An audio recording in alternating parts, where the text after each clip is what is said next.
Fasten your seatbelts. It's going to be a bumpy night. But tell me, Eddie, is that a rabbit in your pocket, or you're just happy to see me? Hello, everybody. What is happening? You're probably just going to have me for the whole of the live stream, only because, Stieg, I can't exactly blame him necessarily. He's 6 hours ahead of me, being in Norway and everything, so he did message me earlier saying that he was getting very tired. He does have weird sleeping patterns sometimes, so he may pop on, he may not. I don't know. I messaged to see if he was up.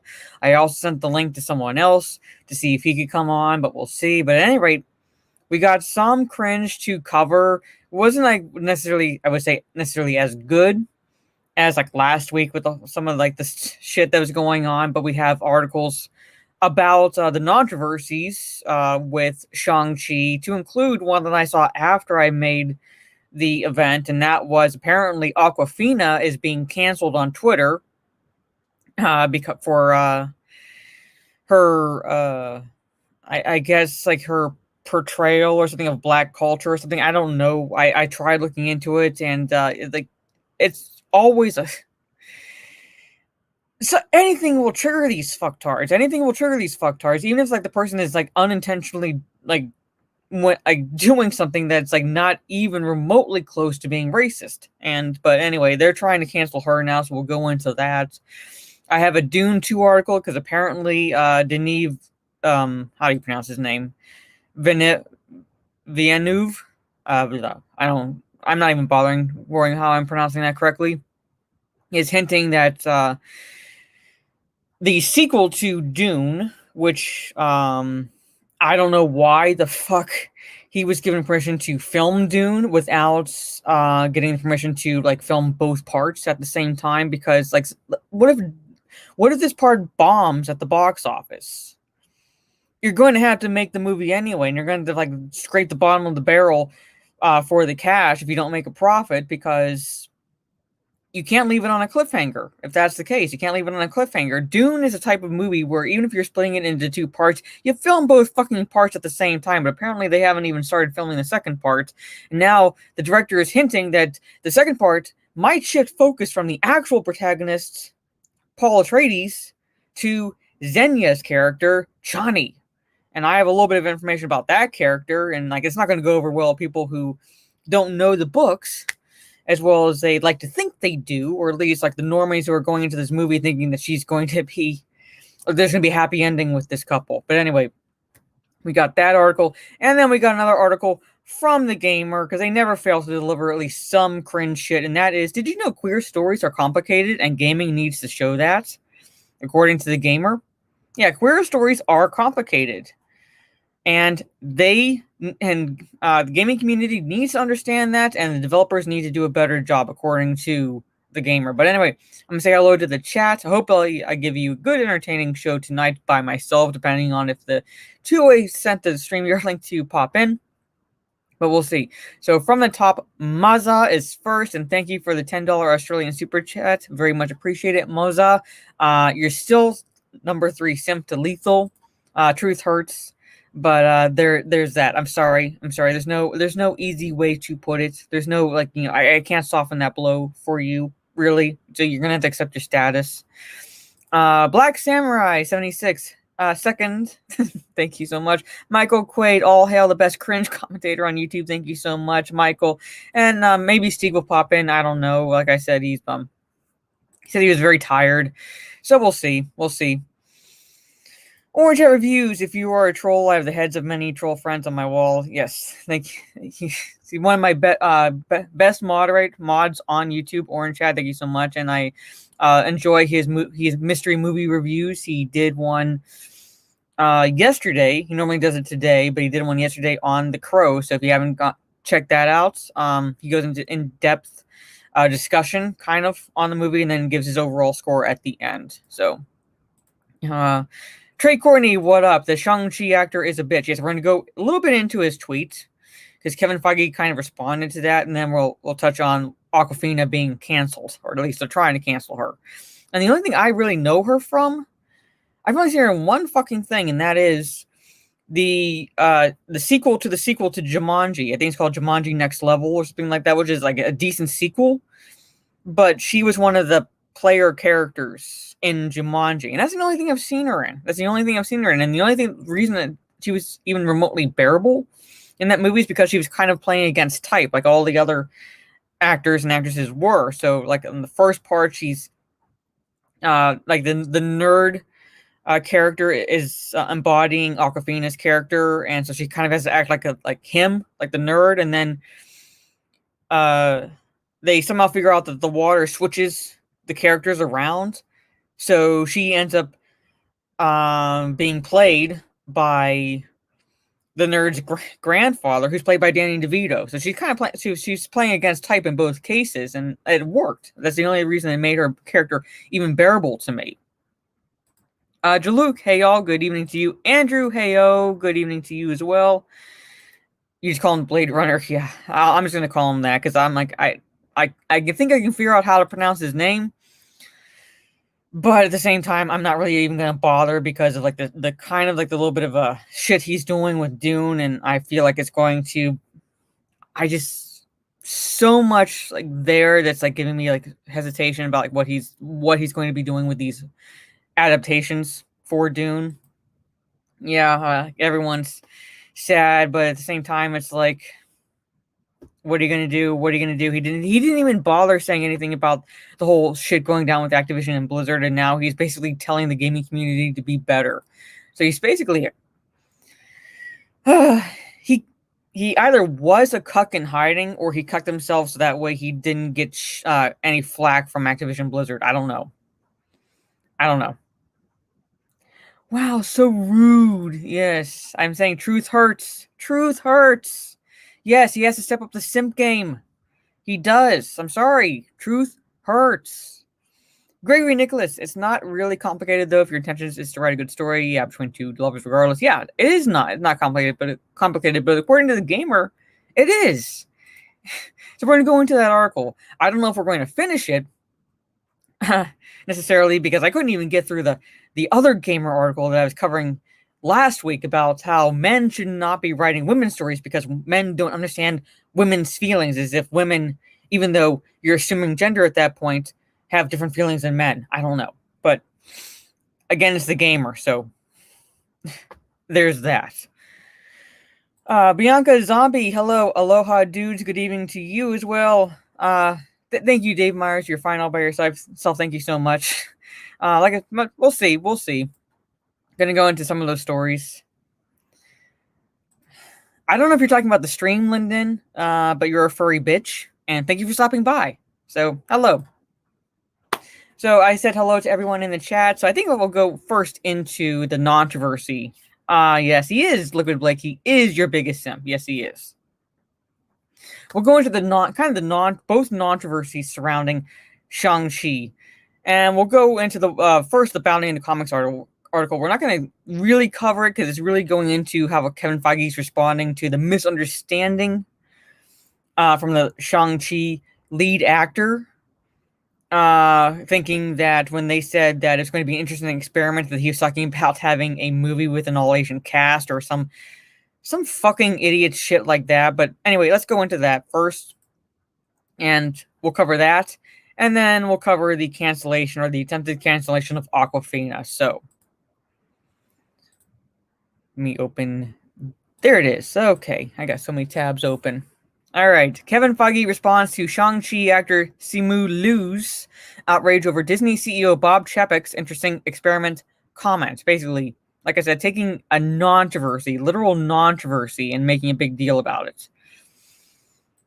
Yeah, but nobody. Okay, so the thing is, like, you are the number one simp to Liquid Blake, and I respect that. But at the same time, it's like, Liquid Blake, would you really want to brag about having a furry for a simp? I mean, come on. I'm just saying. He's a furry, and he is a Nintendo meth addict who uses Mario Golf as a gateway drug, and then goes into the hard drugs with Mario Kart. I mean, I'm saying I wouldn't exactly brag about it. I wouldn't exactly brag about that. The Shanghai guy was trying to drum up publicity. Yeah, it might have been planned the whole time, but that is I mean, it could have been planned. It could have been planned, but at the same time, it's like, dude, don't even try it. Don't even try it. But anyway, let's go into this. So basically, like, the interesting experiment comment was a result of a misunderstanding. The interesting experiment was about how they were going to, instead of doing a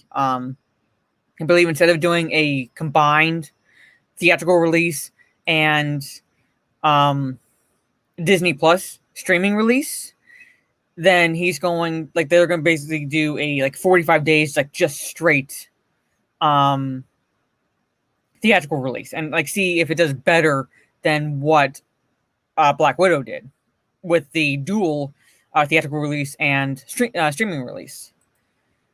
He watched The Bachelor, said, I mean, this is the same dude who not only admitted that he watched The Bachelor, but that made him hate men. I'm like, well, maybe I don't know. I can't say that. It's wrong. But I'm like, if that makes you hate men, I mean, it makes, like, watching reality shows like that makes me hate life. But if it makes you hate men, then maybe you're not much of a man to begin with. I don't know. This is the same guy from Kim's Convenience that cried Asian discrimination on the set of After. Oh, okay. All right. I never watched the show, but okay. Would not put it past him. Ola. Hey, Aaron. Ola, and what's up with you? Well, it's Wednesday. Dealing with a lot of shit up until now, and it's not even like the end of the week. It's not the end of the week, so I got like 2 more days, weekdays. So yeah, kind of was, but yeah, I was like, I can't say that. I cannot say that. But anyway, let's press on in this article. So that is basically the big deal that this idiot is making out. Basically, the proof is in the movie, and like the swing for the base. Like, there's a quote from Kevin Feige: "The proof is in the movie. We swing for the fences, we always do." So basically, they're saying instead of a dual release, we'll do it straight into theaters for 45 days and see what that does. So, we're actually going to be an interesting experiment because it's only a 45-day window. So that's like what they're going to do. So here's a tweet. I'm going to scroll down to Simulu's tweet. Okay. So here's his tweet. We are not an experiment. We are the underdog, the underestimated. We are the ceiling breakers. We are the celebration of culture and joy that will persevere after an embattled year. We are the surprise. I'm fired the fuck up to make history on September 3rd. Join us. Okay. All right. Never mind the multitude of Asian action stars that have broken out onto the scene well fucking before now. Never mind those, although I'll get into a few of them. He's not a ceiling breaker. This movie is not a fucking ceiling breaker for having an all-Asian cast because of one little movie that came out and for some reason was a box office success. And that is Crazy Rich Asians. Crazy Rich Asians was a box office success. I don't know why. I thought the premise is kind of stupid, but it was a box office success. Entirely Asian cast. And that, in a sense, broke the ceiling well before Shang-Chi. So you're not even breaking the ceiling there. You're not even breaking the ceiling there. Yeah, she is a good actress. I will give her that. I first saw her in Super Cop. That's where I first saw her. So basically, he took that experiment quote and thought that it's because, like, the interesting experiment was the fact that they were going to have an all-Asian cast or whatever in the MCU. And I'm sitting here thinking, one, you're not even breaking any ceilings with the all-Asian casting because Crazy Rich Asians happened first in terms of, like, recent movie releases. It happened first, and it broke box office numbers. And this movie it'll be lucky if it gets shown in China. Chinese don't even want it. They're looking at this going, really? This is what you're going to give us to appease us? They don't even fucking want it. Yeah. Crouching Tiger, Hidden Dragon, yeah, was also huge. I'm saying, like, they're not even breaking ceilings there in terms of, like, an all-Asian cast. But then, if you just look at Asian action stars, I'll go all the way fucking back to Seven Samurai in a sense with Toshiro Mifune. He was one of the first. Then you fast forward a little bit with Bruce Lee. I'll even include Jackie Chan in this. Jet Li, Donnie Yen, Chow Yun Fat. You're not breaking any fucking ceilings. You are riding on the backs of those who broke the ceiling before you. That's what this guy is doing. But he was so fucking butthurt. It's like whenever Captain Marvel came out, and you know how female action stars, female leads never existed before Captain Marvel. Women apparently didn't exist. Women-led films didn't exist before Captain Marvel. It's the same mentality with this fucktard. Yeah, Tony Jaa, or yeah, him. And like, you name it. They came before the people like Brie Larson and this guy Simu Liu. They came before. I think it's because Crazy Rich Asians movie is successful is because they're actually showing that and preaching about representation is something that can relate to Asians. Yeah. Like I didn't exactly want to watch a movie about like crazy rich people in general. It doesn't matter if they were Asian, white, or black, or whatever. I just never found that premise to be entertaining. But at the same time, it was an all-Asian cast. And it did, I don't know how well it did. I can't remember how well it did. All I know, but it did uber well. It did uber well at the box office for like its premise and the release. Well, if you're a 40-year-old white man, then you can't have an opinion on that movie, so I'm sorry, Peter Han. Disparu, if Brie Larson had been the first one would have made more. No, they wouldn't have. Nope, they wouldn't have. Yeah, I'm going in. Yeah, so, and I saw this tweet, and then I saw a tweet that Damaj and I tweeted, like, showing, like, but, like, let's be real here, you're not the first, and he had, like, a gif of Bruce Lee. These people weren't the first anything. They're not the first anything. This movie's not, like, I don't trust critics at all when they praise anything. I don't trust their opinion at all either way. But especially if they praise an MCU film because it's Disney, and you had the revelation by the one critic who said that they give movies good reviews so that way they keep getting the perks from these companies. I mean, I don't trust it. I'm not even bothering seeing this movie.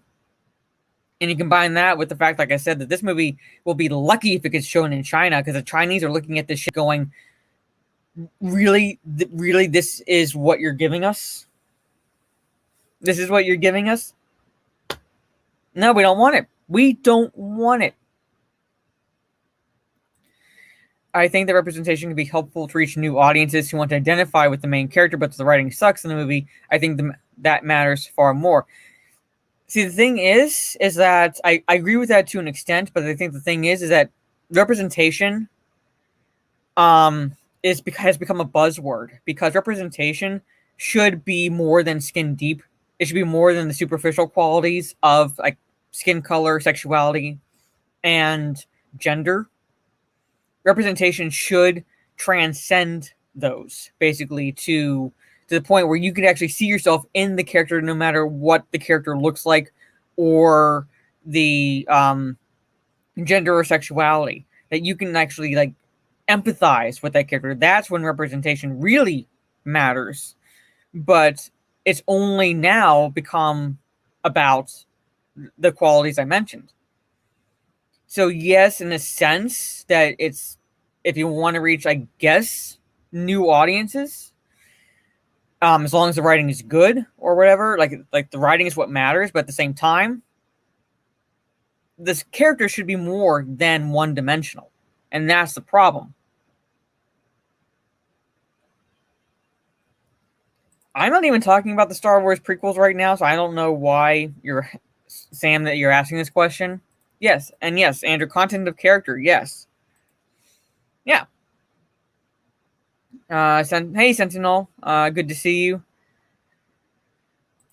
Yeah, they conveniently forgot. They not only conveniently forgot about Wesley Snipes' Blade, but they also forgot about other, I mean, not exactly arguably good movies, but other black superhero movies. Was it Meteor Man and what was one with Shaq? Fucking hell, I'm like blanking on that. But basically like those movies. But yeah. So, like I said, I'm not really going to go into this article, but that's the tweet. And Feige responded, this is a misunderstanding, stupidity, things like that. Now, for all I know, like someone pointed out earlier in the chat, it could have been to kind of drum up some steel. Yes, thank you. Yeah, I'm saying like there were movies like that, so it's not like Blade was the first black superhero on screen.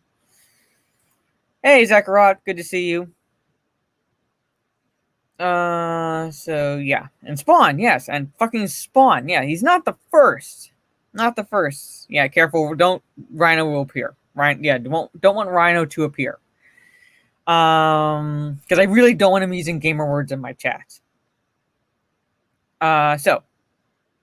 But like this could have been like drumming up like publicity, but at the same time, it's not going to be the good publicity that would be getting people to see it. People are going to look at this and going, "This guy's a fucking idiot." Why? And I'm talking about rational people, not MCU stands or anything like that. I'm talking about rational people who are going to be looking at this going, "Why should I bother spending money on this film if this is his attitude? Why should I bother?" Hey, Steven. Good to see you. Blank Man, yes. That too. Hey, Soul Assassin. Yeah, Shang-Chi, yes. Hey, Lord Nemesis. Yep. So there's that article, and right after I made the event and picked the topics, I saw this shared on Twitter, and that is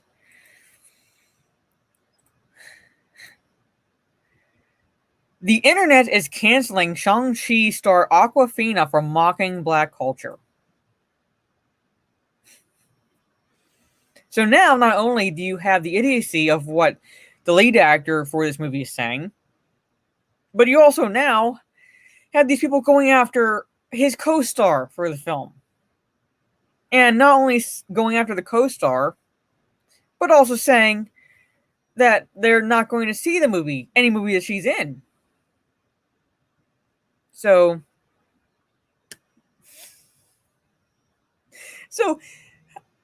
at the same time, it's like I never expected this movie to do well to begin with, but at the same time, the fact that this is happening is kind of making me chuckle. And we're going to go into this as well.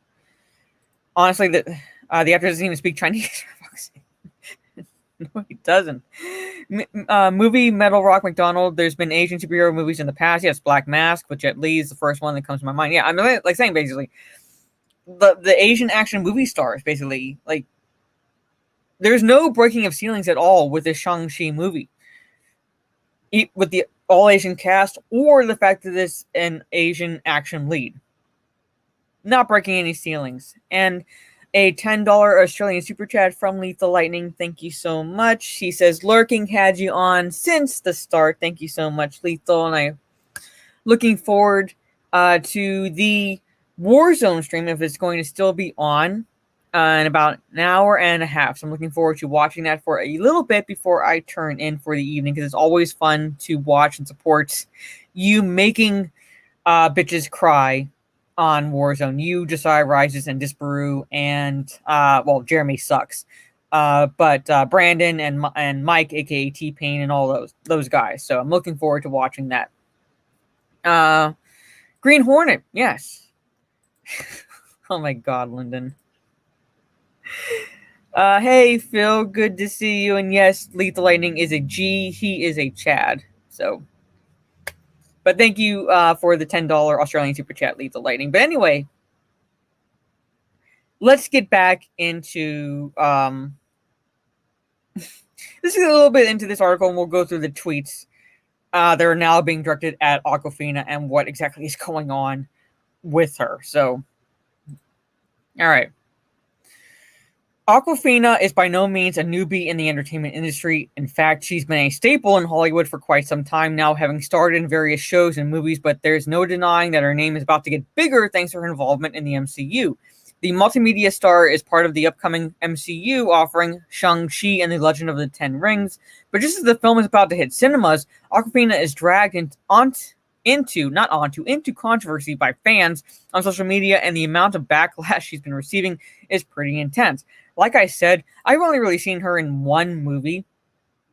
And the only thing that made her bearable was that she was playing against type, and that was the Jumanji sequel to the Jumanji sequel to the original Jumanji movie.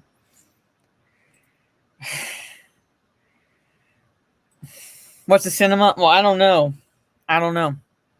Why don't you leave your abode and find out? See how well. Sorry. See.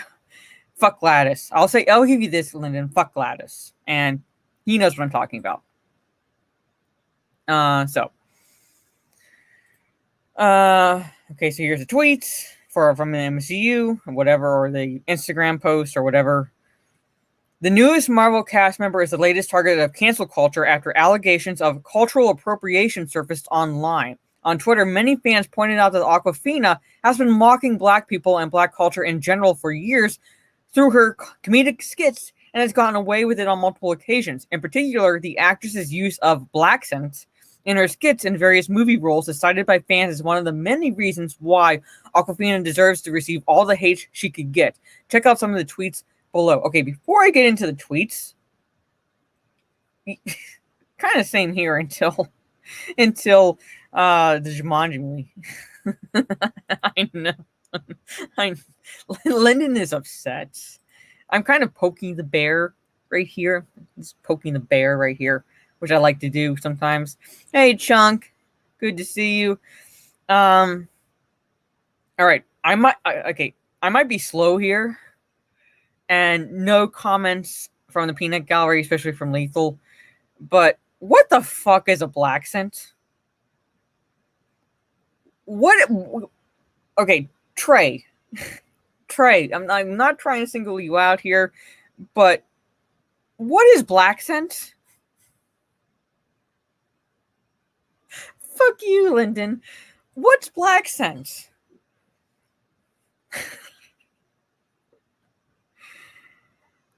I read that, and I'm like, what is that supposed to refer to? Okay, like, you're Black and you don't know. Okay. People speak like me, according to Liquid Blake. Blaccent. Right here, I'll highlight it for you, Phil. Right here, where it says basically I guess a combination of black and accent. Black accent, yes. So it's hood shit. I don't know. Disparu says it's where you put on a fake black accent politicians do when they enter certain areas. Kind of like both Hillary, like when Hillary did it during the 2016 presidential election. Is that what it, like, you put a twang to your voice? Is that it? Like, I've never heard it described like that. Or at least I've never seen that word before. So I saw that. I started skimming through this article and I got to that word and I was like, what the fuck does that mean? Hey, happy dinosaur. Happy day to you as well. AOC does it all the time. Oh my god. Oh, Hound 3000, Wolf, Arf, and Barg, thank you so much. Hound 3000, good to see you. It's been a while. If you can't figure out whether to vote for me or Trump, then yeah, that's what Biden said. And he ain't black. But anyway, moving on in this article. First tweet, me looking to see why Awkwafina is trending and seeing nothing but black people rightfully dragging her. So there's that tweet. Got 1.2 thousand likes. All right. This one from Wakanda Punk. Shang-Chi looks dope as fuck, but I just refuse to watch anything with Awkwafina and her blaccent. All right. Your fairy squad mother says, so today I've seen multiple people call out Awkwafina for her use of a black scent that propelled her career, only for her to turn it off when put in more serious films. Will she ever address it though? Awkwafina is over party. Hold on. The site has to be reloaded.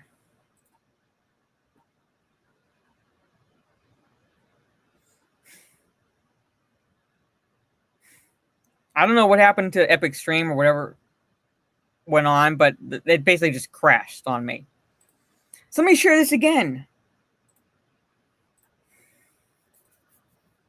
Epic Stream sucks. All right. Hey, Richard. Good to see you. Where in the frack do they come up with this stuff? What? Yeah. I don't know. I don't even know how. I don't even know. Like, first off, I've never even heard of the word black scent. And then, secondly, I never even watched her show. So basically, for it to be a problem now, and she's been around, according to this article, for a good enough while, and now all of a sudden it's a problem. Now all of a sudden it's a problem. This is why cancel culture is it's cancer. It literally is cancer. And these people probably had no problem with her at all, or at least didn't think of it until now, until this started trending and the whole like critical race theory bullshit started happening, and now all of a sudden, now it's a problem. Now it's a fucking problem. So now there's some of them are saying they're not gonna watch anything she's in. I'm like, okay, fucking fine, who cares? But at the same time, it's like, I don't think it's like you not seeing the movie because of her is the reason why this movie's not going to do well. I think this movie's not going to do well because most people have checked out of the MCU following Endgame. So I like, you're not going to make a dent. Virtuoso Sim Aspiration says one of the most annoying things about Awkwafina is that the farewell showed there's a competent actress under the black scent, but she instead decided to build her career doing shit like this. The fact that shit like this works as a successful career builder is a separate issue. You never had a fucking problem with it before. These hybrid words that people make up in social media get on my nerves. Yeah, like I said, it's literally just combining black and accent as if that's an actual thing. As if that's an actual thing itself. And it didn't exist until fucking now. I'm not going to watch Shang-Chi now, which sucks because I really, really wanted to see it. I'm sure you fucking did, Ashley. I had been looking forward to it, but now that I know what I know, basically now that I know what I've read and didn't bother to look further into about Awkwafina, that's a hell no for me. And I think I just offended people with that. And I'm telling everyone I know about her black scent and minstrel shows. Well, thank you for fucking being a white savior, Ashley. Thank you. Thank you for being a white ally. Oh my god. With these people. They, them, pronouns in the bio automatically don't fucking care. So a black scent is acceptable for Awkwafina's bitch ass, but Asian accents that are offensive, girl, fuck you. So she's quote tweeting a tweet with a quote from Awkwafina. All right, which says, "I refuse to do accents. I'm not okay with someone writing the Asian experience for an Asian character. I make it very clear I don't ever go out for auditions where I feel like I'm making a minstrel out of our people," which actually is kind of, in a way, in itself commendable. At least to come in from that perspective. I'm not saying necessarily that, where I agree with her, she says writing the Asian experience necessarily, because it's the human experience. There might be definitely are cultural differences, but at the same time, it's the human experience.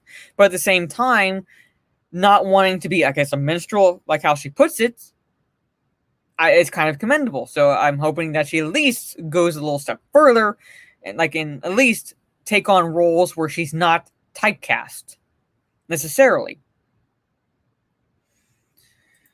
Well, if John Campea cried while watching Shang-Chi, then it must be good. It must be good if he cried, because didn't he also cry during the Star Wars sequel trilogy? Must be good. Yes, they must think they all talk the same. That's why I'm saying. That's why I'm saying, like, what the fuck does this even mean? You have black people with Southern accents who live in the South because that's the predominant way of speaking for all people down in the South. But then you have ones who live up north, particularly like New York and the Brooklyn areas, who have different accents. So why are you assuming that her taking on a certain accent for her characters is like indicative of the entirety of black population? This is why it's so fucking retarded. Mia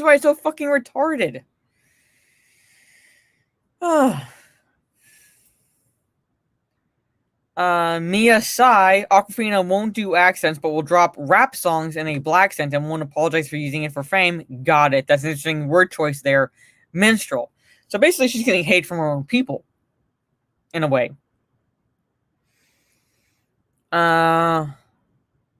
Okay, Bella Goth says non-black women like Aquafina are not code switching with their 4 stereotypical black accents. Okay, what the fuck is code switching? That's another thing I haven't even heard of. What is code switching? This Peru says collectivists always see one group as one person. That's why the NPC meme works so well for them. They think it's because they are all the same. Yes, agreed there. Agreed. Very much agreed with that. Like, they basically view demographics as monoliths. It's like, okay, I'm biracial. I'm half Arabic. So basically, a monolith for that would be like the Arabic culture. Basically, I guess all Muslims are terrorists kind of bullshit. This and that. It's like we all think the same. When in reality, if you actually looked at Middle Eastern cultures, they are very different from each other. But that's how these people view certain cultures. Code switching like when Naked Snake became Big Boss. This is the first I'm seeing this shit. But anyway, code switching. Their forced stereotypical black accents is a form of minstrelsy. If they're code switching, why did those accents disappear when they're around their family and friends? So is basically code switching the same as saying that, like, basically you kind of change how you speak depending on who you're with? Is that it? Is that kind of how it is?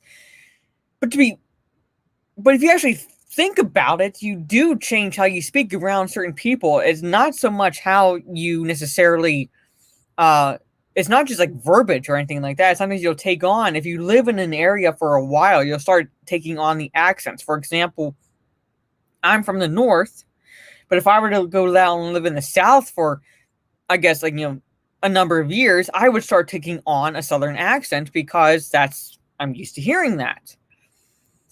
I'm used to hearing that. That's basically how people generally are. That's how humans are. They adapt to their environment, and that would fucking include accents.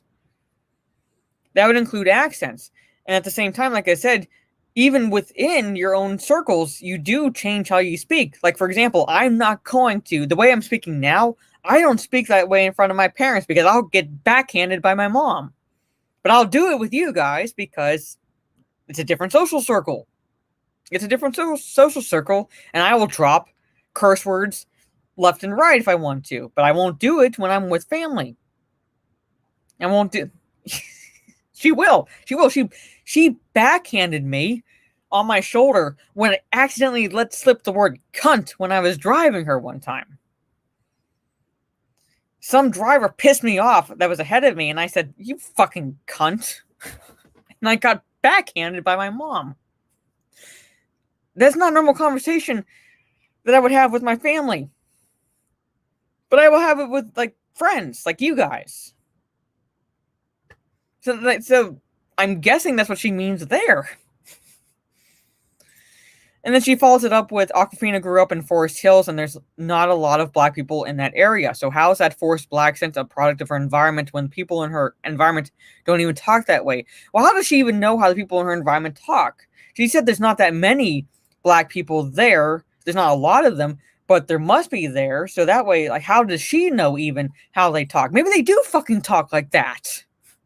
Maybe they do. How does this woman know? She says they grew up in Forest Hills and there's not a lot of like black people. How does she know? How does she even know herself? Unless she herself is from Forest Hills, which is no indication whatsoever that she is. She's just claiming this. She's just claiming this. Andrews, get my dad's family all Norwegian from Minnesota, my mom's family all Cajun from Louisiana. It's awkward. That is an interesting combination. That is an interesting combination. Yeah, surprise, I do curse.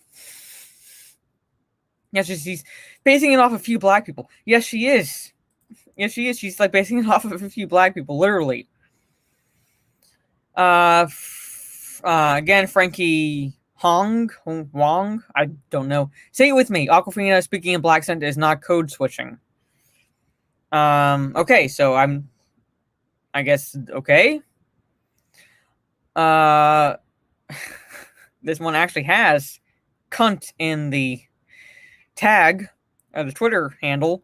Awkwafina is so strange for saying this. In one instance, you don't want Asian people to be stereotyped in film, which is great, but then you go on, make a mockery of what you depict a black accent despite having a normal speaking voice. It just doesn't add up. I can only just shrug at this fucking point right now. Alright, I guess that's the end of the tweets. To those unaware, Awkwafina has been tagged for years as a cultural appropriator, but the Crazy Rich Asian star, because she was in Crazy Rich Asians, has previously claimed in an interview with Vice that she refuses to do accents and doesn't make a minstrel out of Asian people, despite her history of imitating black accents. As it stands, she has yet to address the renewed backlash she's been getting online, but I gotta say, now is not the perfect timing for her to get involved in any controversy. Hopefully she addresses the matter real soon before it affects her blossoming career. She shouldn't have to address it, fucking period. She really shouldn't have to address it, period. You don't want to see the movie, just don't fucking see the movie. Both of these instances are non-controversies. Both of these instances with the lead actors Simu Liu and her are non-controversies. If you don't like what she's been doing, then don't fucking watch her shit. That's what a normal person does. That's what a normal person does. They don't go on Twitter tirades with their blankets and their safe spaces trying to cancel someone. They just say, you're a shit person. I'm not going to support you with my hard-earned money. That's what a normal person does. That's what a normal person does. That's what they say. They just say, I'm not going to support you. And they just fucking move on. Now, me personally, I wasn't even going to watch Shang-Chi just because I have no interest in the movie. But if I had at all any problem with what Awkwafina was doing, I would just say, I'm not watching the movie. I wouldn't try to cancel her. I wouldn't use the hashtag Awkwafina is over party or anything like that. I wouldn't make any Twitter post for clout. I would just say I'm not seeing the movie. But not to these people. Not to these people. No, they have to make a big fucking deal about this shit. Which was not a big issue for years now. And if they had an issue, then why were you still watching her shit? Why is it now a bigger deal? If you had a big deal with it prior to this. These people are fucking morons. Phyllis says, I usually say fuck you before unfollowing someone I dislike just to be an ass. Well, there's that. Chunk the Punk, although I do say y'all a lot more. Yeah, basically, sometimes I even find myself saying that because I'm best friends with My Nerdy Home. Stephanie, I'm best friends with her, and she uses that. So sometimes since I stream with her pretty much every Saturday, and I talk with her a lot and things like that, I'll start dropping y'all in my normal dialogue, even though I'm from the north. but it goes into what I said. You start taking on characteristics, verbal characteristics of friend, like, you know, your social circles. So however someone acts, how they talk, in their accents, like, you know, where they're from, north or south or anywhere in the world, you start taking on certain characteristics. It's very common for everybody. And hey, Damaj and I, good to see you. Eventually, I will have the energy and time to get back into watching The Dark Council. I'm sorry, it's been very busy recently for me, especially now with the fall semester starting for school, and I have to register and figure out what books I need and everything, and getting my registration set going for student teaching, particularly student teaching abroad. Fingers crossed right now. I really busy, really busy. So by the time evening comes, I'm pretty much wiped at that point.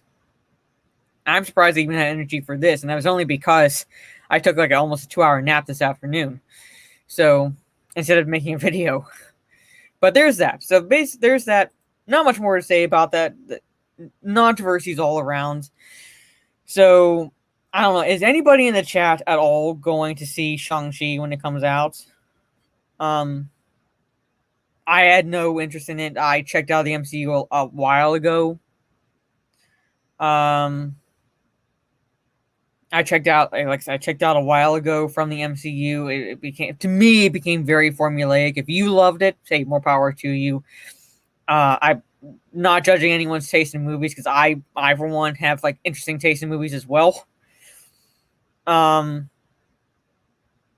at the same time, it's what the lead actor's saying, and then this happening now. It's all I can do is like just laugh and shrug my shoulders and just say that, you know, it's, and like look at Disney and look at Marvel and say, you get what you fucking deserve. These are the people that you pandered to by shifting to identity politics, particularly with Phase 4 and beyond with the MCU.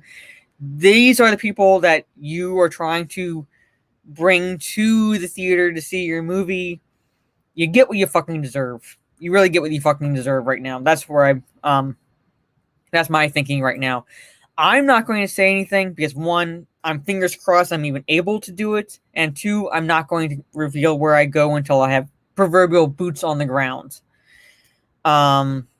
in country, and then I'll let people know where I am.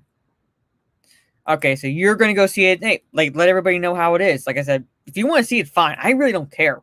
I really don't care if you want to go. Listen to me saying it first day, but most people are saying no. Yeah, nope, no. So like, whatever. Like, and I feel you said you're nervous as fuck starting college. I was when I started college, just because it was basically my first time being away from home, so to speak.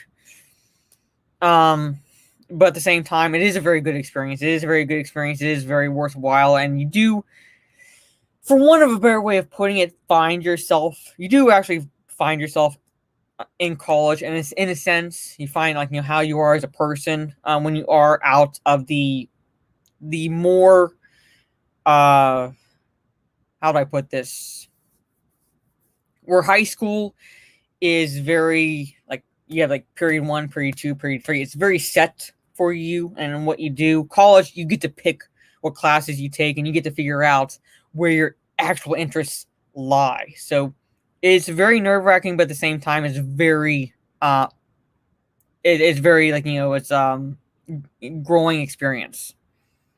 And I saw your comment, Dimash, and I guess we do need to like get back, like, do a show together. I do have an idea now of what 2 classes I'll be registering for. So when I do register for them, and I know for one of them, I know I have to go onto campus, and I can't remember what day it is. But when I find out what day it is, then I'll know for sure, like, what days I'll be free, in a sense. Just Baru's saying, I'm looking forward to Doctor Strange 2, but if it flops, that's a win too, as he might do more Sherlock. Well, there's that. Yep. I call them the Maternals. the Metronals, because I saw that trailer and I was like, there's nothing. That trailer's so fucking underwhelming. Like, it's not even piquing my interest at all as a moviegoer. You'll see it for your channel. Okay, like, fair enough. Like I said, if you want, like, for whatever reason you want to see it, more power to you. I don't care. I'm not going to judge anyone's decision to spend their money however they want to spend their money. But at the same time, it's like a lot of people have checked out, even before now, of the MCU. So really, this whole Nontroversy is most likely not going to have a major impact on the movie, as these people like to think that they will have. Hey, Cowman. The Marvel Cinematic Universe is dead to me now. Endgame was the definitive end. This new stuff is just dead corpse walking. Okay. Well, like I said, that's how most people view it. That's how most people view it. So, those are the two. I'm going to close those windows. Those are the Shang-Chi Nontroversies. So, let's go into Dune 2 real fast. There's a Screen Rant article. Let's go into that, and then we'll go into the Gamer article, because that might make my vein pop. So, we'll save that for last. Let's see. Hold on. Let me share my screen. And where are you? Okay. So here's this that I found earlier today. Dune 2, which again, I will reemphasize. Dune was a movie that even if you had to split it into two parts, which I do agree with, because the book itself is like this thick. And there's no fucking way without editing it in certain ways where you might lose some things.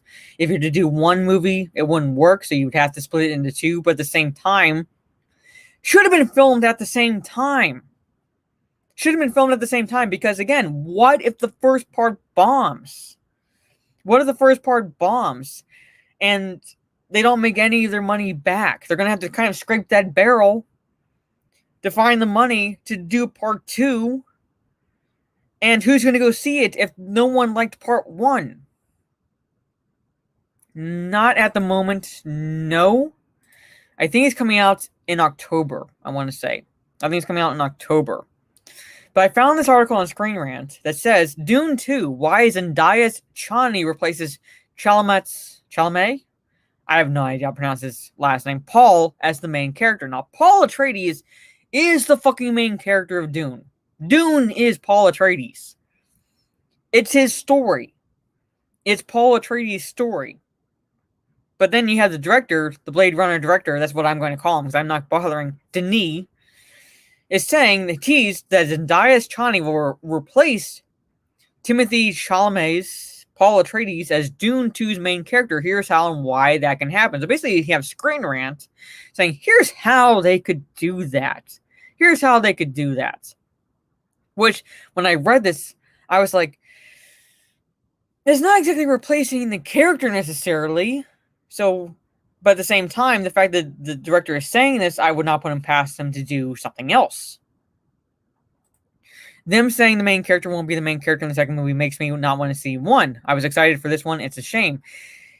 It might happen. It might not happen. Basically, he's teasing it. But at the same time, it's like, I would not put it past him to do it because he's also the one who race and gender swapped a white male character that if they don't change any aspects of the character, it's not going to go over well with people.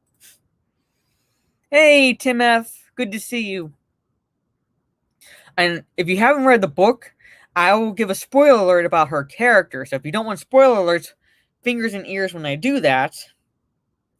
But it's not exactly the happy ending that people would be expecting who have not read the book.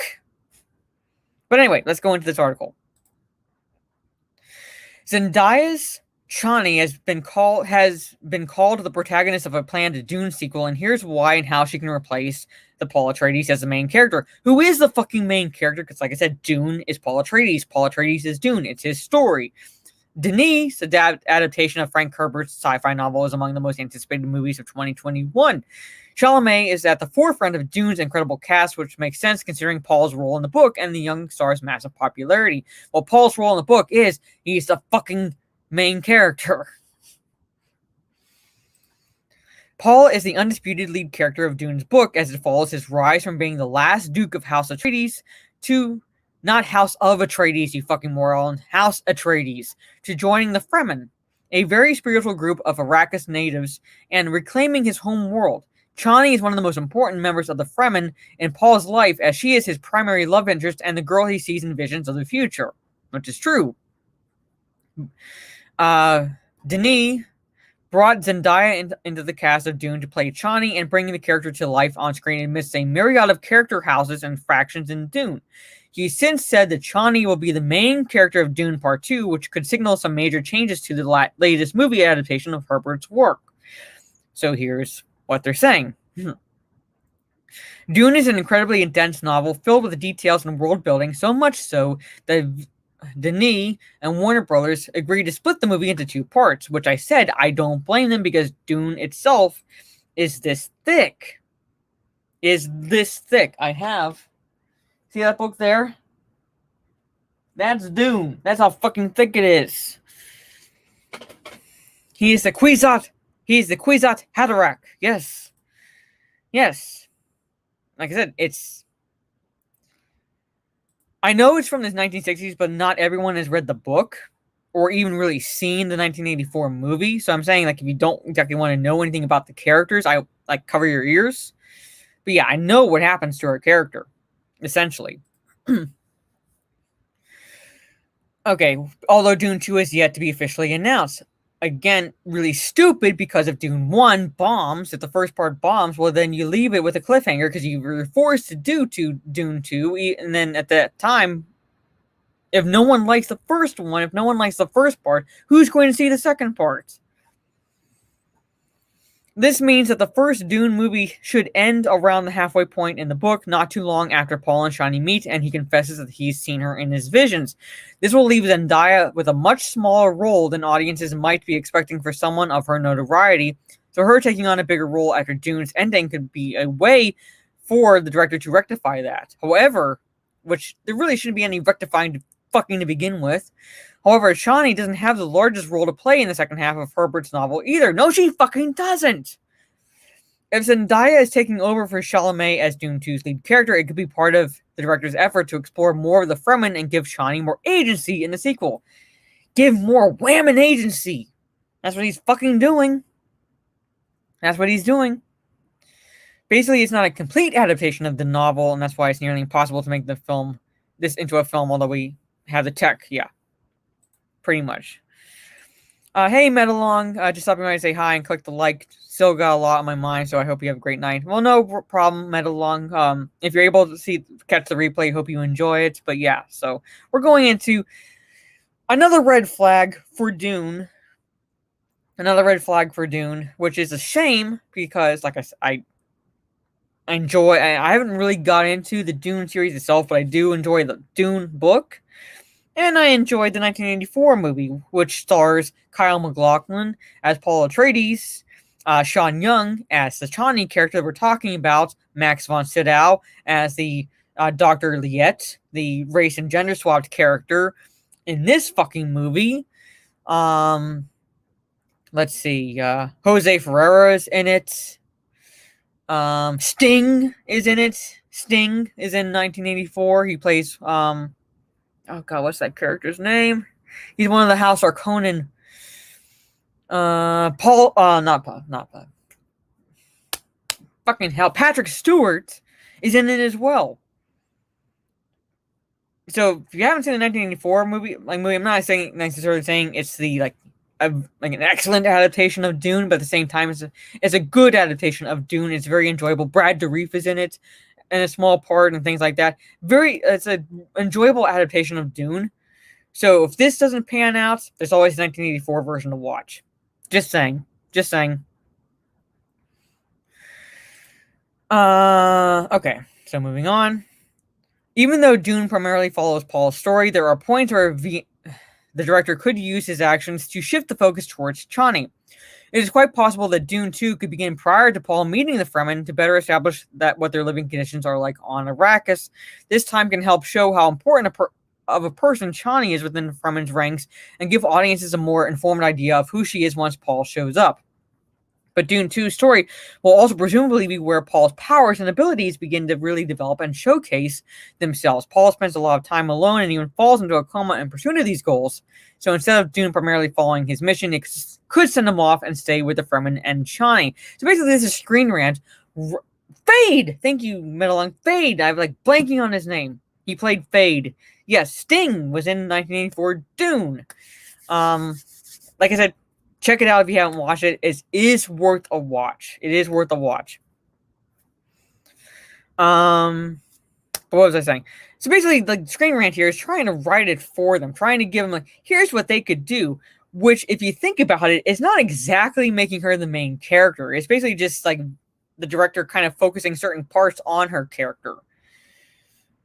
But again, I wouldn't put it past the director to do something else entirely. Now, this is just Screen Rant making suggestions, which are still stupid to begin with. No matter how the director executes this move to have Chani replace Paul as Dune's main character, it is something that could be quite jarring for fans of the source material. That said, Chani's increased prominence can also benefit the second film and selling the relationship between her and Paul. First off, Dune fans, kind of like OG Star Wars fans, are not that forgiving. They're not that forgiving. Dune was the first thing I ever saw Patrick Stewart in. Okay. The first thing I think I saw Patrick Stewart in was literally Next Generation, the show, because I had it would be on TV every once in a while, and I would kind of catch episodes here and there. And then I went back and my dad showed me the 1984 Dune, which I very much enjoyed. But yeah, he's in that. Now he calls Paul Atreides young pup, and like I can't do it in Patrick Stewart's accent, but he calls Paul Atreides that, you young pup. But at the same time, like, they're not forgiving. You fucking screw up, Dune. You thought OG Star Wars fans were bad. Like, you don't want to piss off Dune fans. Like, they are a different breed of fandom. Alright. That's benefits and selling the okay. Dune 2 should take place while they are in love and starting a family, which is also met with tragedy as part of the war. Chani's blue-eyed perspective opens up a new avenues for the story to be explored and expanded upon that the original novel didn't offer. So basically not just adapting the original novel, but changing it. His vision for Chani and Paul's Dune 2 arcs will be much more clear once the first movie is released. Alright. So here's the part right here. While they are in love and starting a family. Spoiler alert for the character. Paul doesn't marry her. Paul does not marry Chani. Paul Atreides, when he reclaims his homeworld, by the end, when he reclaims his homeworld, he marries another woman. He marries the daughter of another ruling family to cement. It's kind of like how, if you think about, like, in history, how royal families would have their sons or daughters marry the daughter or son of other countries or kingdoms family to kind of cement an alliance. That's what happens. He marries another woman. To establish that, and what's her name? Fucking hell, I'm blanking on the actress's name, but she plays the princess. Hold on, I gotta look up the cast real fast. Hold on. I can see her. I can fucking see her. She plays Jose Ferrera's daughter.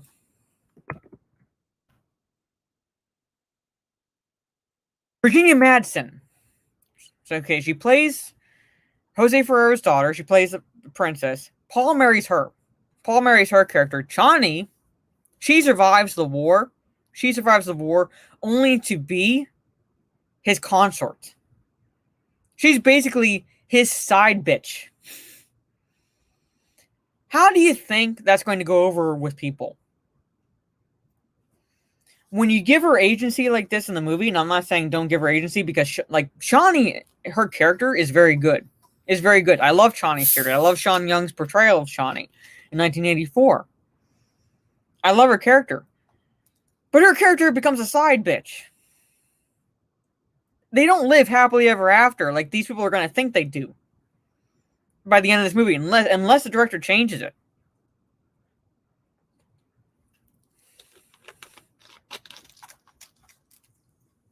That's it. He doesn't marry her. So, spoiler alert, there's no real happy ending with this couple.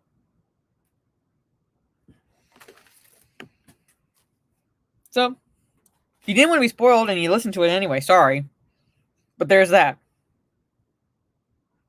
Yeah, a lot of characters do die. I'm saying, like, I know, like, a lot of the characters, like, there are a lot of character deaths, but I'm saying it's like them saying they are in love and starting a family. It's not going to be the happily ever after that these people think is going to happen with these characters. Yeah. She becomes a side bitch. So basically, Paul marries another woman to form an alliance with another ruling family. So he kind of starts a family there, and then has Chani on the side. If they screw up Dune, they think Star Wars and Star Trek fans are toxic. There's nothing compared to a bunch of piss off Dune. Yeah, exactly. Like what I said, Richard. Exactly. They are a whole fucking different level. They are a whole different fucking breed of fandom. He's such a Chad.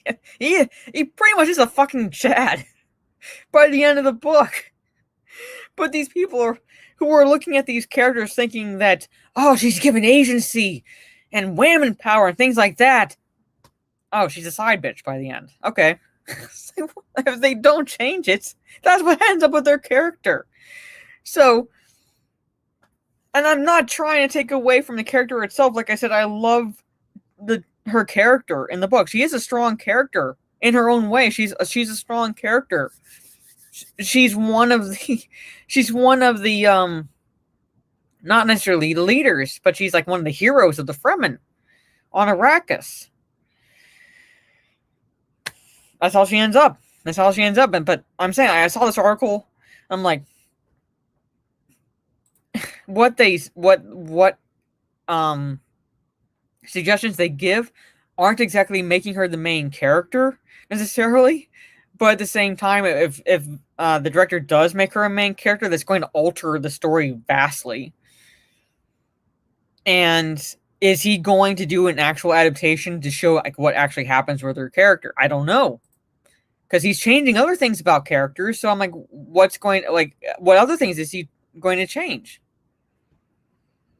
That's all I can say. All I can do is shrug and go, well, fuck it. That's what he's doing. I was looking forward to this movie initially when it was announced. I'm like, oh, basically another adaptation of Dune, and it's basically with current technology, so hopefully it'll be very, very good. It's an epic.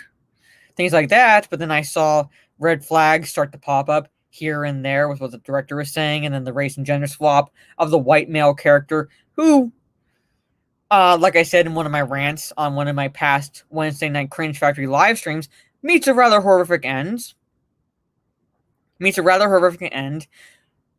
Remaining loyal to the House Atreides until his demise. So you have a race and gender swapped character remaining loyal to a white or white passing family. A white or white passing royal family. That's not going to go over well. It's really not going to go over well. Hey, Michael, welcome back. Cat had some issues. Oh, okay. Fair enough. That's what cats do. That's what cats do. He's like, yeah, that's where I am with Wheel of Time. There are more red flags at the Chinese embassy. Yeah. So like, I'm saying like, all these red flags pop up with Dune. Like initially I was intrigued. I was interested. I was thinking about seeing it. Now I'm going to wait until like other people, like I think Trey said, like he's going to wait until other people see it and get feedback that way. Not from critics, but from actual people I trust who go see the movie. Yeah. Yeah, she becomes a consort. She's a mistress. Basically, she's a side bitch to Paul. And like I said, his wife, actual wife, is through a political alliance. So again, no real happy ending. So I'm gonna wait for like people. They race Max von Sydow's character, the Doctor, Dr. Liette. They race and gender swapped that character, so it's a black woman. And if they don't change anything, like if you've read the book, you know what happens to the character, and it's not a good end. And that's not going to go over well. Like these people don't think these things through when they do this shit. Like someone should have been there at like the round table, the planning table, going and raised his or her hand, going, "Yeah, that character dies, an horrific death, and you're making it a black woman. That's not going to go over well." But no one did. No one did because in their minds it's like, "Oh, representation, finally." So there's that. There's that. But anyway, another red flag for Dune 2. Sorry for anybody who's looking forward to it.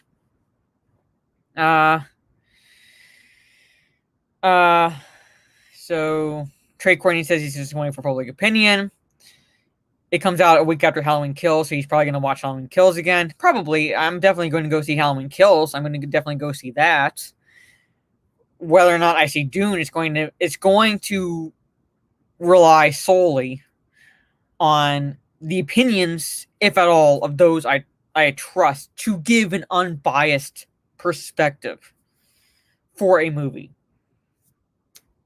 That's it. But even then, I probably won't see it, just because the director comes off as an ass to me with some of the things he says in regards to what he's done. I'm like, I really don't want to. I don't know. I'd have to look into that. If it is, then I'll probably watch it on HBO rather than go see it in theaters, just because. But I don't know. I don't know for sure. I'd have to look that up. And when nobody goes to the movie, it's because everyone is racist. Yes. Yeah. So everyone's racist if they don't want to support the movie just because they don't like what the director's doing, no, it's because they're racist and sexist. It might. Like I'd say, like, not for the reasons that these people trying to cancel Aquafina think, but because the people who've already checked out of the MCU and they're not really looking forward to it.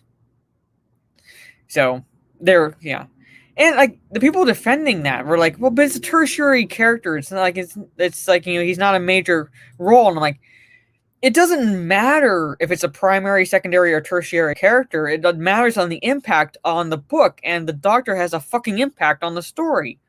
He's Chani's father, for fuck's sakes. He has an impact. No matter how small of a part he has a big impact on the story itself. So for people to excuse this, saying that, oh, that's not a major character, so that's fine, then don't fucking complain to me at all about whenever they race and gender swap other characters. Because if those roles aren't that big, if those characters aren't that major, and you're bitching, I'm going to say the same fucking thing to you. Don't bother bitching at all in theater. That's just my rant there. So there's that. I don't know, and to be honest, Joseph, I really don't care at this point. I've checked out of Star Wars a long time ago. It's basically nostalgia has become necrophilia at this point because they're trotting out a corpse of Star Wars with the member berries to get people to keep watching the shit. If you want to see it, that's like more power to you. It's fine. Me personally, honestly, I don't really care. Really.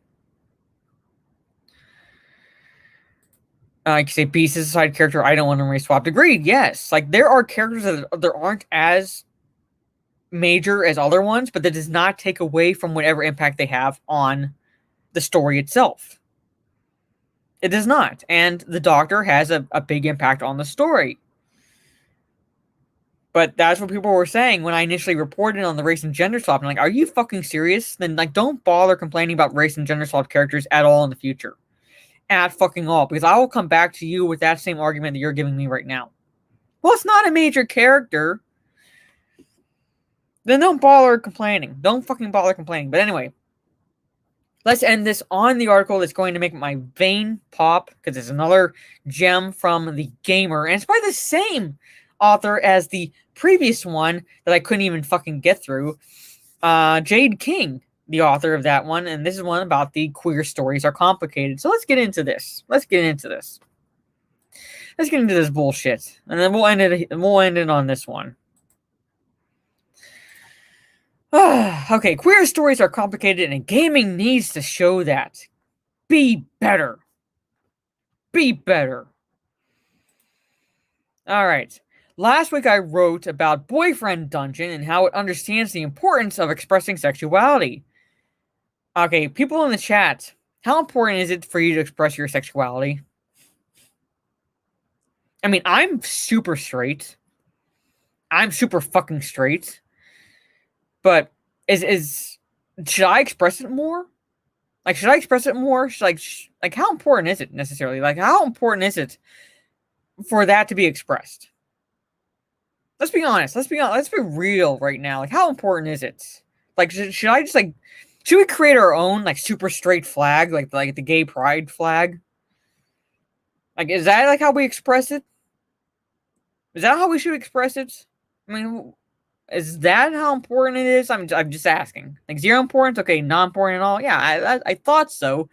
But according to this author, there is importance of expressing sexuality. But I guess it's only if you're expressing gay sexuality. Hey, Patrick, not polite conversation. Nope. Kid Fox Games has created something where you can play as a man, woman, or a gender non-conforming individual, and your choice of romantic partner isn't dictated by traditional societal expectations. Games have already fucking done that.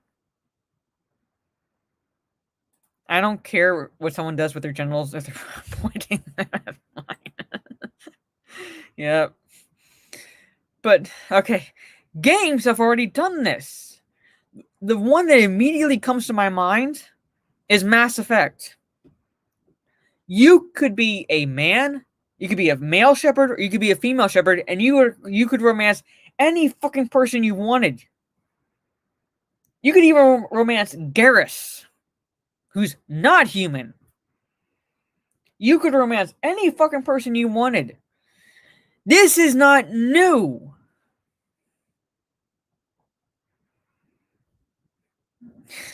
Let's put it this way, I don't walk around talking about fucking. Yes.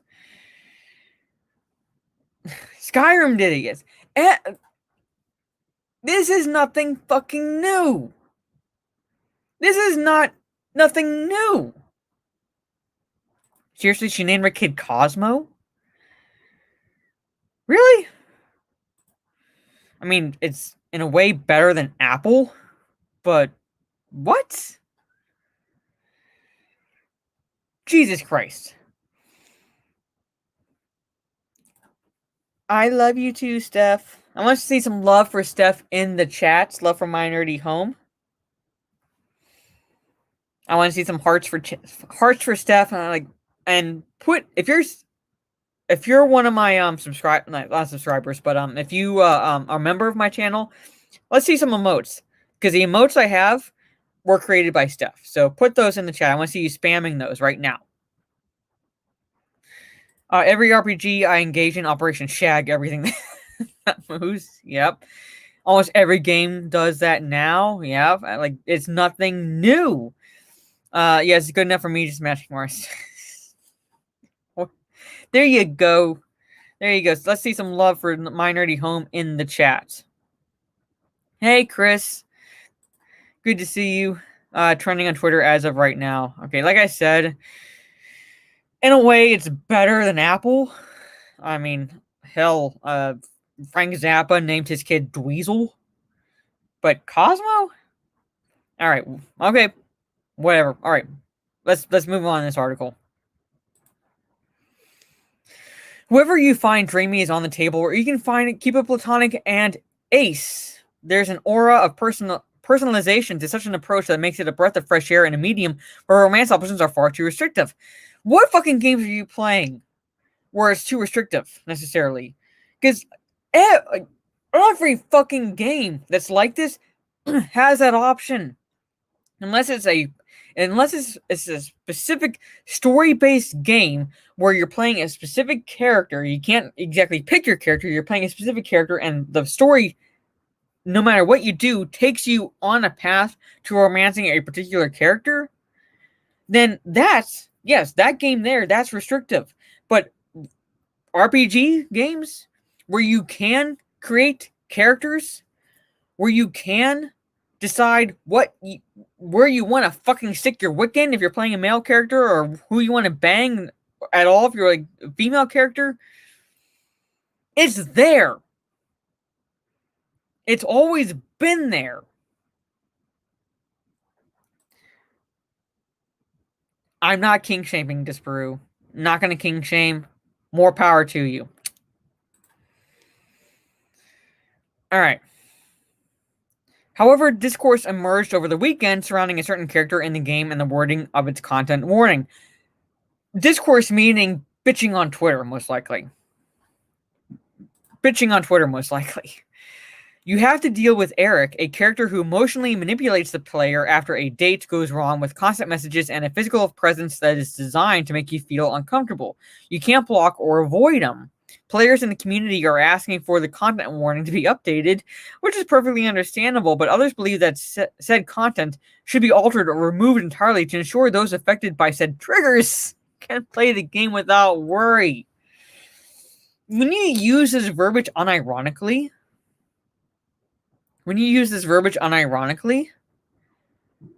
it's fucking retarded. You can't block or avoid them. Like, this is not a fucking Twitter. So he goes wrong with constant messages and physical presence designed to make you feel uncomfortable. If that's the design of the character, then, okay, fine. You don't like the character, but you're wanting the developer to change it so it doesn't trigger your delicate sensibilities. Don't play the fucking game if you don't like it. It's as simple as that. Andrew says here, I played Cyberpunk 2077 as a dude, and the story tried to make me fuck a dude three times a girl once. Yes, the game does that. I haven't played Cyberpunk since December. But Cyberpunk does that, and that's a case in point. I got bored with the game, so guess what? I didn't complain to the developer or anything like that to like change anything necessarily, although they should have not released it with all the bugs. I just stopped playing it. That's all these people have to do. Stop fucking playing the game if you don't like it. It'll be a waste of money. Sorry. It happens. But you just stop playing. There you go. Again, who writes the articles? Yeah. Hacktivists write the articles. This crosses a dangerous line and risks dampening the value of a queer narrative that seeks to explore deep, often dramatic themes in a meaningful way. People have developed an expectation of developers patching games that fit their desires, whether it be to adjust a game's ending, the damage of a weapon, or in this case, a core element of the underlying narrative. I kind of ironic where this person says people have developed an expectation of developers patching games to fit their desires when you're writing an article wanting the developer to fucking change the game to fucking fit your desire. Don't play the game. Don't fucking play the game. You can have a problem with how certain themes or characters are depicted and critique them for yourself, but vocally forcing a developer to jeopardize its artistic vision to appeal to a very specific audience is a damaging precedent to set. I find the sentiment to be especially true regarding what is a fundamentally queer story. Sure, you could play Boyfriend Dungeon as a straight character, but its romantic options, dialogue, and setting are all deliberately queer-coded, and I fear games such as this are destined to be eternally wholesome or risk being demonizing for daring to broach upon foreign territory or develop into serious issues beyond a surface-level exploration. The reality is, being queer is complicated and often traumatic. Whether you're gay, bisexual, okay, again, bisexual shouldn't exist because there's more than one sex. There's more than one gender to these people. So how does bisexual exist when you're admitting by calling yourself that there are only two genders that you're attracted to? Lesbian or anything else on the spectrum, LGBTQ plus people occupy. People is spelled P-E-O, not people. Popol is how it's spelled there. Occupy an existence that still isn't accepted in a large part of the world, and even countries who do provide us with official support are occupied by bigots who'd rather that not be the case. Wrap your heads around that. Combine that with coming out and existing alongside heteronormative friends and family, and you'd be hard-pressed to find any queer person who doesn't have some form of trauma attached to their identity.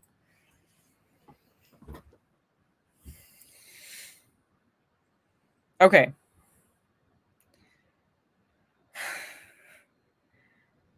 America, I can only speak for America, but America isn't perfect. Never pretended it was. But we are one of the best countries in the world when it comes to acceptance of homosexuality. Brought up cyberpunk because apparently this person is finding it a breath of fresh air that there's a game now that exists where you can decide in an RPG game who to bang. Even though those games always existed.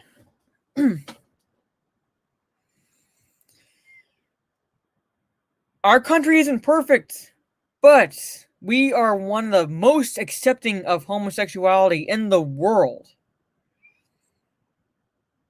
We are Middle East. There are countries in the Middle East where you would be publicly hanged for being gay. And you're talking about bigots.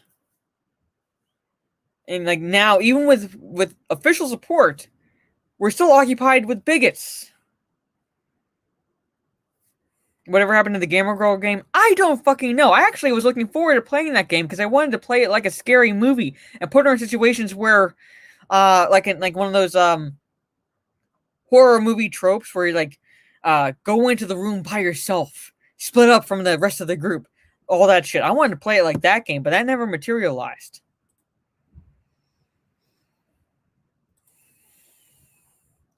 But such struggles are to be celebrated because we've managed to march through them and come out the other side without jeopardizing who we want to be. By forcing games to be little more than bastions of paradise that seek to abide by our every whim undermines that and arguably paints us as the snowflakes the anti-SJW crowd are so eager to accuse us of being.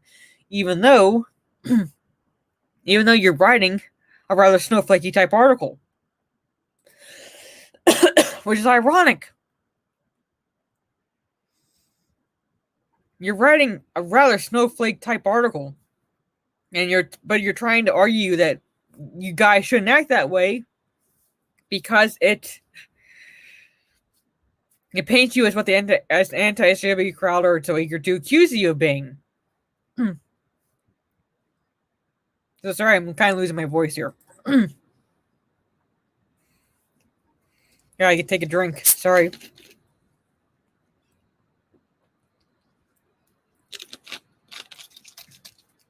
Alright, moving on. The Last of Us Part 2 and similar mainstream examples of queer stories, such as Life is Strange, are also criticized for being little more than misery porn, where people like me are put through unimaginable bouts of violence and ridicule. Do they not have editors? Ridicule purely for being who we want to be. I've always disagreed with this consensus, even if Naughty Dog could have done a better job in some places. Ellie Lev and Dina are all excellent queer characters with an immaculate sense of agency and ultimately have control over their own destiny and emerge victorious over the bigots who seek to hold them down. Ellie was never hated. Even when The Last of Us Left Behind was released and it came out, for one of a better way of putting it, that Ellie was gay, no one fucking cared because she was a decent character. No one fucking cared because Joel was a decent character. No one fucking cared at all.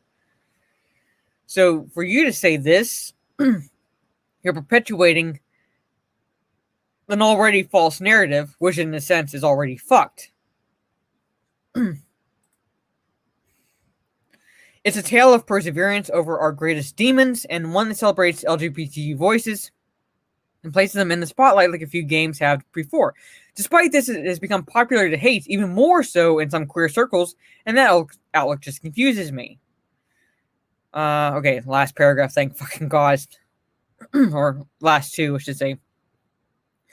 So what can developers do to appeal to you without utterly sanitizing products until they stand for nothing? Boyfriend Dungeon, The Last of Us Part 2, and so many others are flying a flag, even if it wavers in the winds of change they're trying so hard to fight for.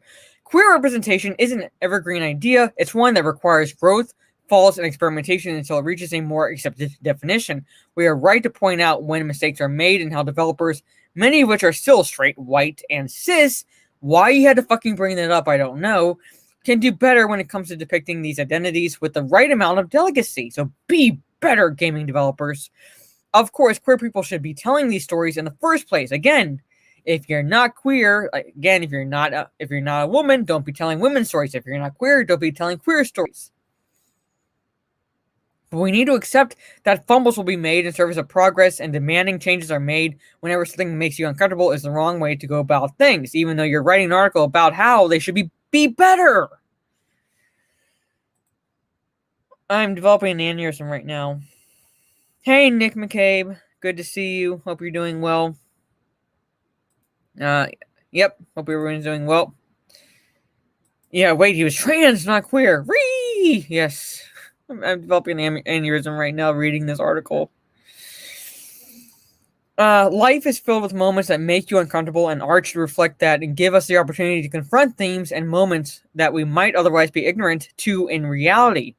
Without this, we confine ourselves to an echo chamber where we become increasingly defensive of the few things we hold dear, even though this is the same author who wrote an article previously saying how men should not be writing women's stories. This person is just fucking retarded. Wholesome games have become a sign of that mentality, and we need to snap out of it for the medium and queer storytelling to move forward. I'm all for critiquing games that pay lip service to queer identities, hoping for a pat on the back, but when games like Boyfriend Dungeon are making a concerted effort to celebrate such voices, but also want to explore some of the struggles that accompany romantic relationships, we shouldn't be pulling out our pitchforks and rioting on the streets of Twitter. We should be advocating for change and further inclusivity, but demanding developers remove integral parts of their stories really isn't the way forward. So in a fucking sense, I agree with that. Yeah, Trey's like, I can't be high enough for this. But at the same time, you're writing an article. You're writing a snowflake article. So it's like you're saying don't do this. At the same time, you're doing this. So it's like, do you see the disconnect? Do you see the disconnect? The cognitive dissonance right now is off the fucking chains. But that's where we're at, people. That's that's the article I decided to end the stream on. So I knew once I started skimming that article, I was like, this is going to be a gem. So but that's going to need to be covered on the Cringe Factory. But yeah.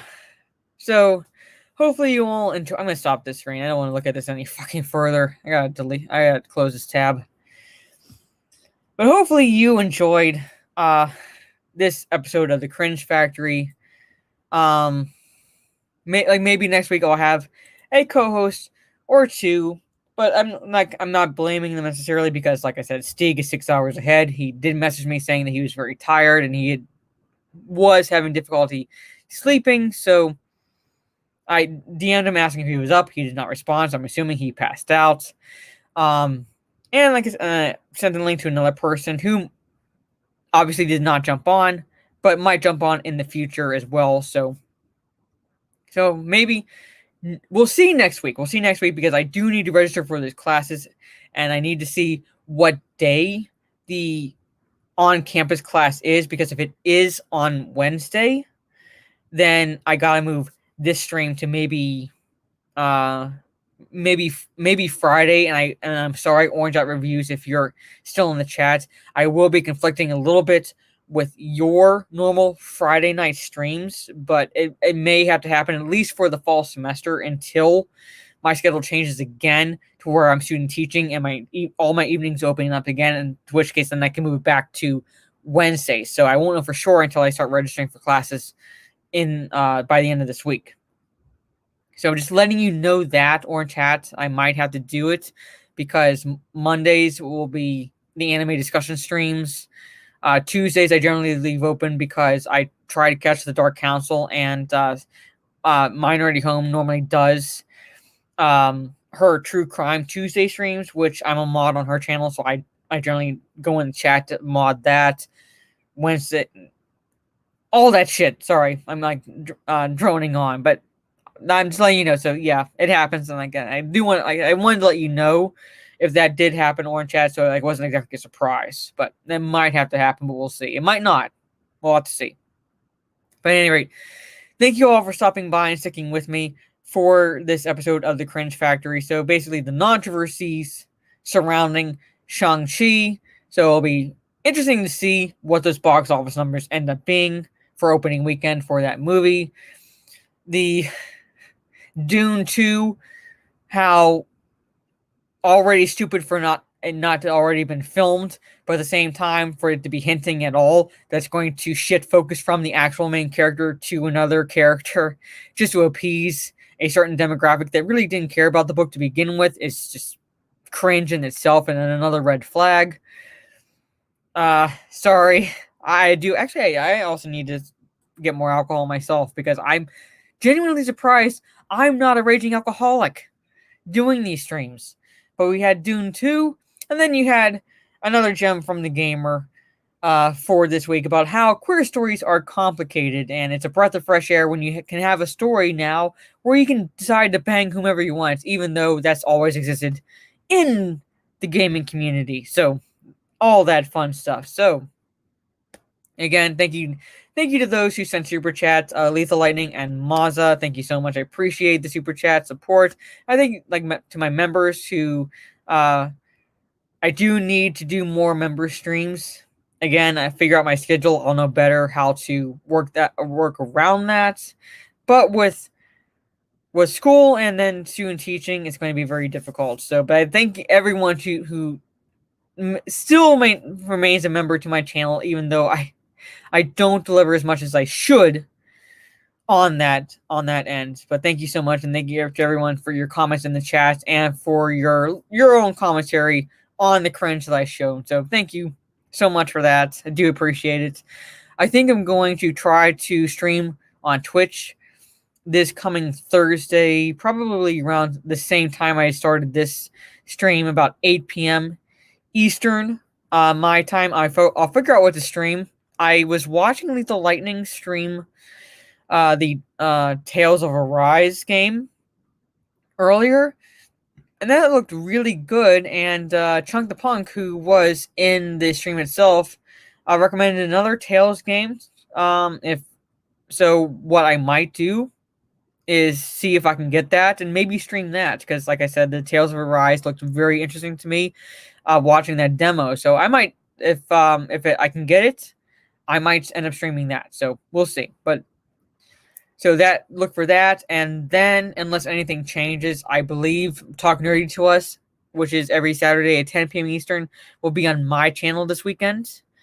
I'll let everyone know on Twitter, if you follow me on Twitter, if that's the case or not. So we'll see. But so are you saying you're my number one simp, Maza? So if you are, I will give you this. I'll give you hard hands if you're my number one simp. But again, thank you so much. Droning on and on like a woman. So good night, everyone. I think the Geekland might be streaming. I don't know if he started or not. I haven't gotten any notification for that. So if you follow Geekland on YouTube, go check out his stream if he does stream tonight. Or if he doesn't, in 20 minutes, the Geeks and Gamers Warzone stream will be starting. You have Lethal Lightning, you have Josiah Rises, you have Disparu, you have Brandon, and you have T-Pain, and maybe some bullshit commentary from Jeremy if he decides to show up. So, always a fun time, so go check that out as well. Good night, everyone. Stay safe. And, hey, Sunny Brave Megatron, I'm just winding down, so hopefully you enjoy the replay.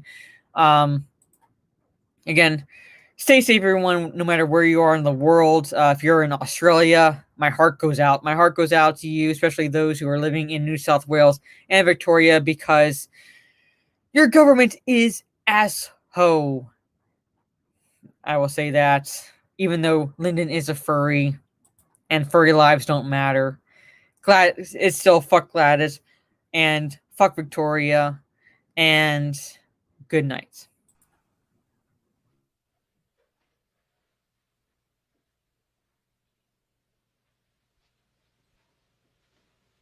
You're still here? It's over. Go home.